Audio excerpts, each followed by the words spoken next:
Far to the east, in the middle of the great sea, rose the mountain of flowers and fruit. Gnarled pines clung to its cliffs, clear rivers tumbled between the rocks, and clouds lingered around its summit. At the very top stood an enormous stone. For thousands of years, it absorbed the sun, the moon, the wind, and the energy of the earth. Then, one morning, it cracked open. Inside lay a stone egg. The egg rolled into the grass, split apart in turn, and a monkey sprang out. The moment he opened his eyes, two golden beams shot from his pupils and rose all the way to the palace of heaven. The Emperor of Heaven sent two guardians to see what was happening on earth. They returned with a reassuring answer. It was only a monkey, born from a rock on a mountain lost in the ocean.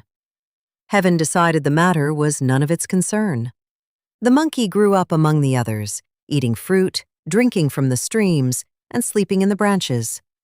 He had neither parents nor master, which suited him perfectly. One day, the troop followed a river to a vast waterfall.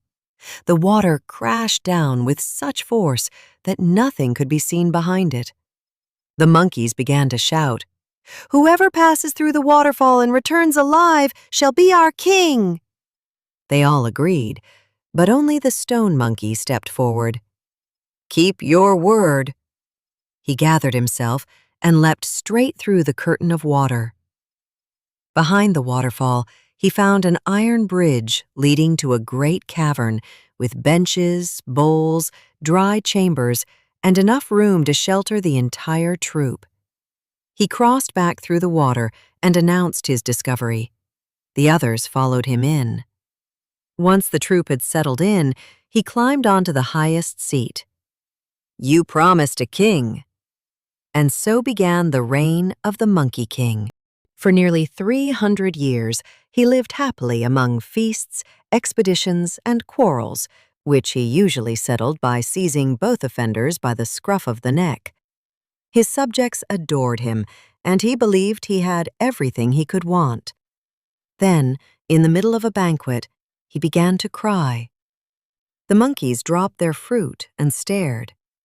"Who has offended you?" one of them asked. "No one." "Then why are you crying?" The king looked at the joyful faces around him.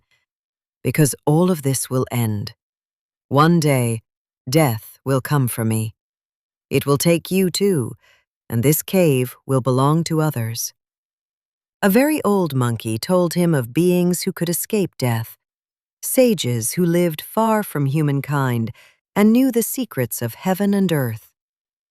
The very next day, the Monkey King had a raft built. Despite his subjects' pleas, he packed a few pieces of fruit and a gourd, then set out across the sea alone. The journey took years. He copied human clothes and learned human speech, but found people far too busy chasing money and rank to care about immortality. To him, this seemed deeply unserious.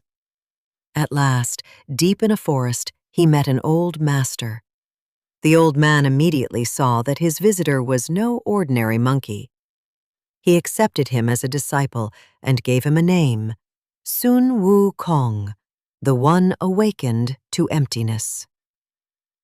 For several years, the monkey swept the halls, carried water, and studied the sacred texts while waiting for the true teaching.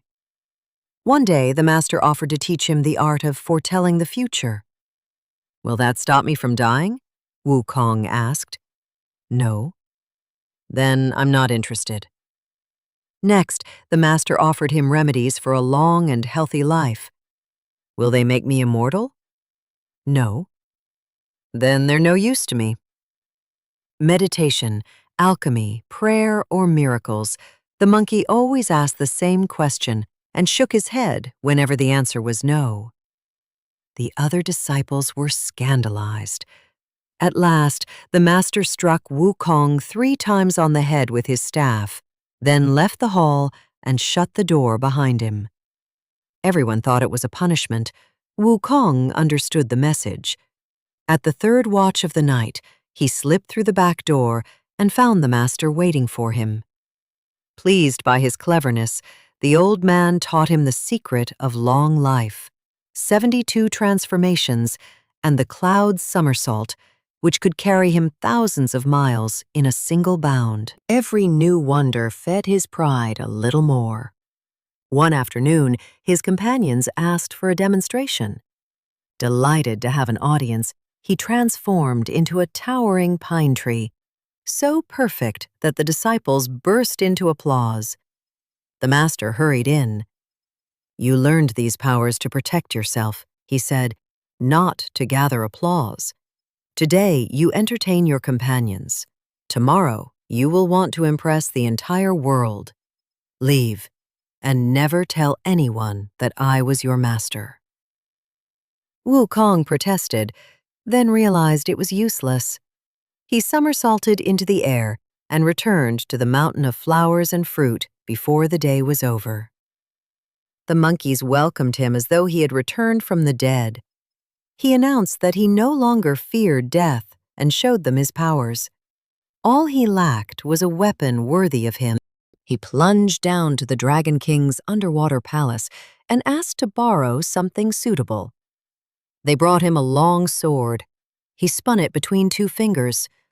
Too light. They carried in an enormous spear. Still too light. The Dragon King, already regretting the visit, remembered an iron pillar once used to measure the depth of the oceans. No one had ever managed to move it. As Wukong approached, the iron began to glow, and the pillar shrank until it fit in his hand. It could become as fine as a needle, or grow until the entire palace trembled. "This one will do," the monkey declared.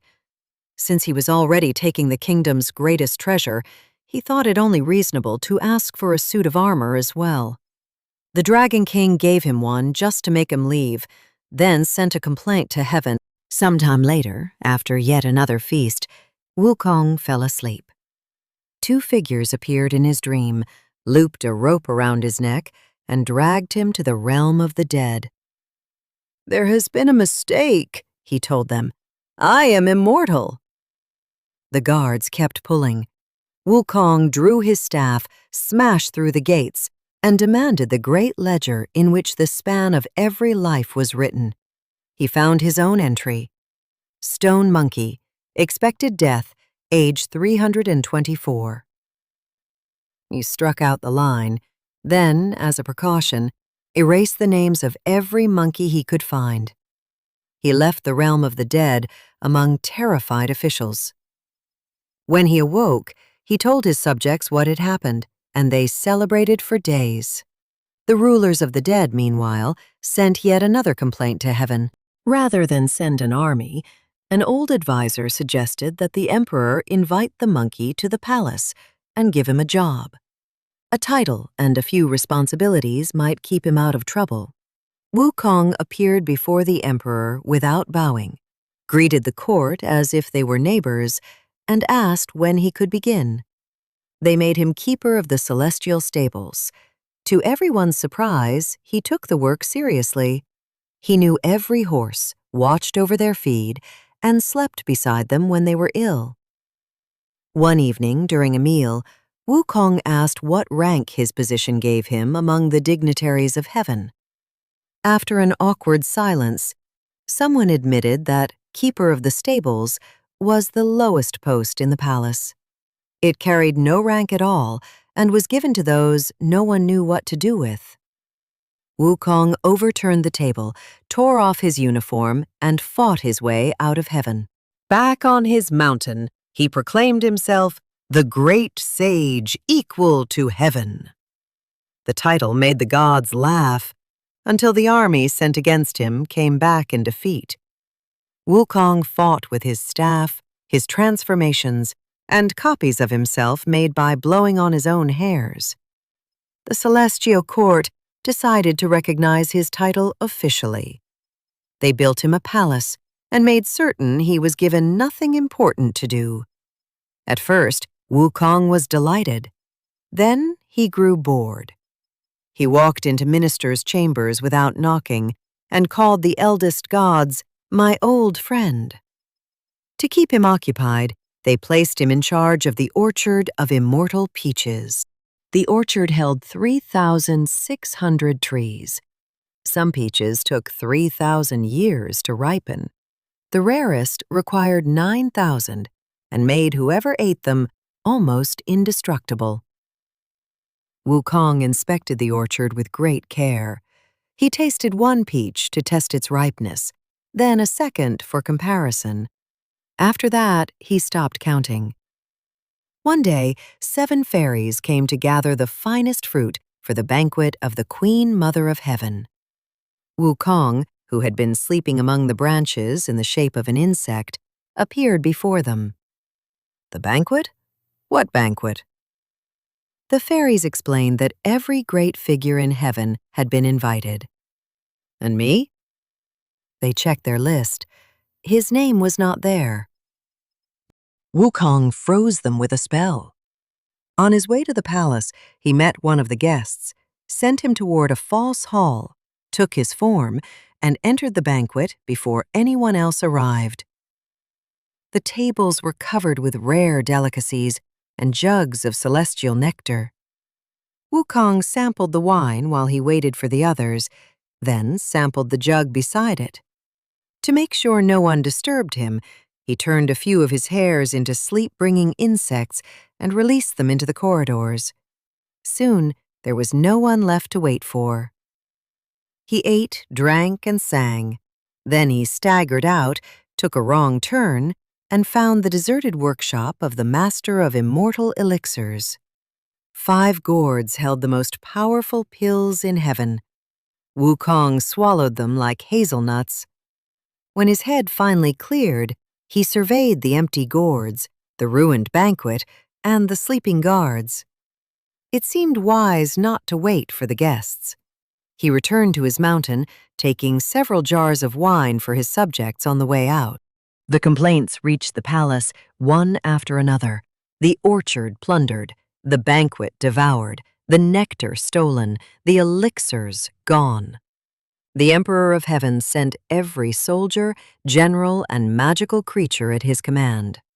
The battle lasted for days. Wukong changed size, vanished, multiplied, and whirled his staff through a storm of iron. At last, a warrior who could follow his transformations, a diamond ring hurled into his back, and the bite of a celestial hound brought him crashing to the ground.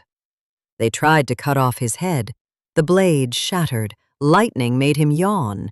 Fire, axes, and spears did no better. The peaches, nectar, and pills had made his body almost indestructible. The master of elixirs locked him inside his furnace. For 49 days, Wukong crouched in the one place where the flames burned less fiercely. The smoke reddened his eyes, but he survived. When the furnace door opened, he burst out, overturned it, and reclaimed his staff. Soldiers and guards fled. The entire celestial palace drew back before a single monkey.